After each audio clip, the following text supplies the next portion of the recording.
Well, let's go to the gentlelady from Illinois, Congresswoman Halverson. Thank you, Mr. Chairman, and thank you, panel, for being here. This is very informative. I grew up with a self-employed father, and my husband and I are owners of 2 small businesses ourselves. And and I get quite angry at my husband when he doesn't save receipts, and we're constantly scrambling at the last minute, and I try to keep everything in a shoebox, and it doesn't always work. So I know how all of this happens at the last minute. You're trying to keep people like you in business. In fact, I tell everybody, become a CPA, because there's always going to be work for you. Not that we want to take business away, but in the economy the way it is, we're trying to simplify things, so some of the things you can do yourself. With talking about the itemization and keeping such records, whether it's about, cell phone or all the different receipts you have to keep, what would you suggest, or if you could elaborate, we may have touched on it a little bit, but how would you suggest we do things differently with regards to keeping receipts, or how to report things to make it easier on the business owner because of all the hours and hours we have to keep all the records straight? So I don't know if anybody wants to specifically elaborate on that. Well, again, I think the prototype is there. I think there are standard amounts that the IRS uses for a lot of things. There are standard deductions. We hope there's a standard home office deduction this term. There are per diem rates for travel. There's per diem rates for meals. It costs you a different amount to eat lunch in New York than it does in Sheboygan.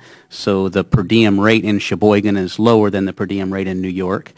So I think there are lots of opportunities, again, based on the math, scoring methods to determine how much a cell phone should cost in a certain area, allocate what your expected business percentage is. I think a standard amount for a lot of deductions, it could be an option for simplification. And all of those things would alleviate record keeping. Great, great. I think you just have to look, too, what the true impacts are on the tax code. The tax code can never collect every last dollar, and sometimes the complexity adds far more impact than the amount of revenue that's generated from it. On cell phones and computers, for example, there really is no marginal cost to the personal use of those cell phones. Plans now are unlimited. The cost of cell phones is inexpensive. The code just needs to be updated and put thresholds that are reasonably high on all of those items. And if someone's buying a $50,000 computer, perhaps you would require them to keep records on it, but certainly not with the kinds of computers and the kinds of equipment used by most small businesses. So setting lots of safe harbor thresholds that below which you simply don't need to keep records would be a good approach. The only other thing I want to touch on is I heard many times someone bringing up the difference between an employee and an independent contractor. When I was a state legislator, I had a bill that made it specific what an independent contractor was versus an employee.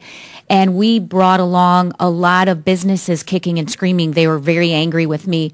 But in the end, I think people found out that I did not try to change anything. I did not try to make someone who was an independent contractor into an employee. And so it has really worked out. We've got step by step. And so if there's anything I could do to help, maybe that's something we need to look at.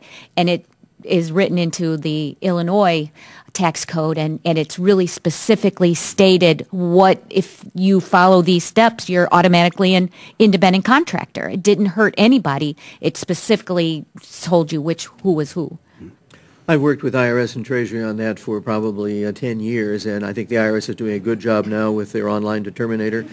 Some of that could be further clarified, but it's always going to be an issue that's complicated. But I think the Congress and the IRS have done a good job of trying to clean up that issue.